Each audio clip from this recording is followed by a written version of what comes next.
माननीय सदस्य श्री राजकुमार रोत जी। महोदय, आपने शिक्षा विभाग पर महत्वपूर्ण विषय पर बोलने का अवसर प्रदान किया, इसलिए आपको खूब खूब धन्यवाद।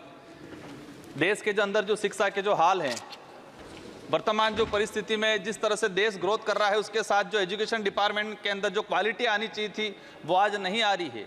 आज हम सब जब यहाँ हैं, मैं आज एसटी कैटेगरी से आता हूँ, यहाँ पर आया हूँ, इसके पीछे दो कारण हैं। एक तो मेरे समुदाय का प्रमाण पत्र और दूसरा एजुकेशन। अगर एजुकेशन नहीं होता तो मैं आज यहाँ तक नहीं पहुँच पाता।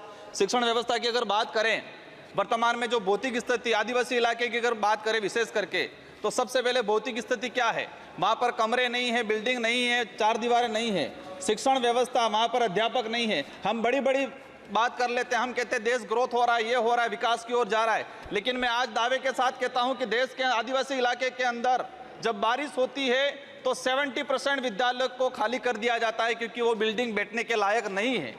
आज देश के ये हालात है। मैं राजस्थान के दक्षिणी इलाके से आता हूँ, संसदीय क्षेत्र बांसवाड़ा से, वहाँ पर 78% आदिवासी बाहुल्य क्षेत्र हैं। वहाँ पर मेरे उस इलाके के अंदर हायर एजुकेशन हो या अपर एजुकेशन हो, उसमें स्थिति ये बनी हुई है कि एक एक कमरे के अंदर, सभापति महोदय, मैं मंत्री महोदय के ध्यान में लाना चाहूँगा कि देश के उस ऐसा कोना भी है जहाँ पर 3-3, 4-4 क्लास के बच्चे एक रूम में बैठते हैं, 6वीं, 7वीं, 8वीं, 9वीं, और हम दावा कर रहे हैं कि देश को गति की ओर, प्रगति की ओर ले जा रहे हैं, अमृत महोत्सव की ओर ले जा रहे हैं। एक कमरे में 4 क्लास के बच्चे बैठेंगे, टीचर किसको पढ़ाएगा? और वो बच्चा डिग्री प्राप्त करके कहाँ जाएगा, क्या करेगा आगे जाके? उसका भविष्य अंधकार में जा रहा है। माननीय सभापति महोदय, देश के वर्तमान के अंदर जो पॉलिसी ला रहे हैं, नई शिक्षा नीति मेरी समझ के अनुसार प्राइवेटीकरण को आगे बढ़ाने का नीति है।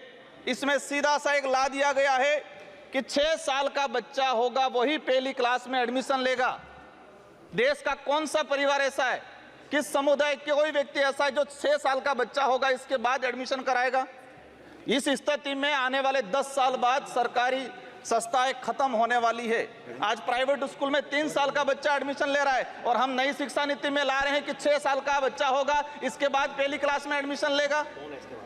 कहाँ जाएगा वो? इस स्थिति में आने वाले समय में सरकारी सिस्टम खत्म करने की जो नीति ला रहे हैं वो कहीं न कहीं घातक है। माननीय सभापति महोदय, देश के अंदर जो गति है, नवोदय विद्यालय और केवी, हम मानते हैं कि देश के अंदर जो ब्यूरोक्रेसी है, कोई भी व्यक्ति को आने का अवसर मिला है वो नवोदय है, लेकिन जो वर्तमान में स्थिति बनी हुई है कि जो केंद्रीय विश्वविद्यालय है, इसमें 8,88,000 आवेदन आए। पूरे देश के जो केंद्रीय विद्यालय, इसमें 8,88,000 प्रवेश कितनों को मिला है?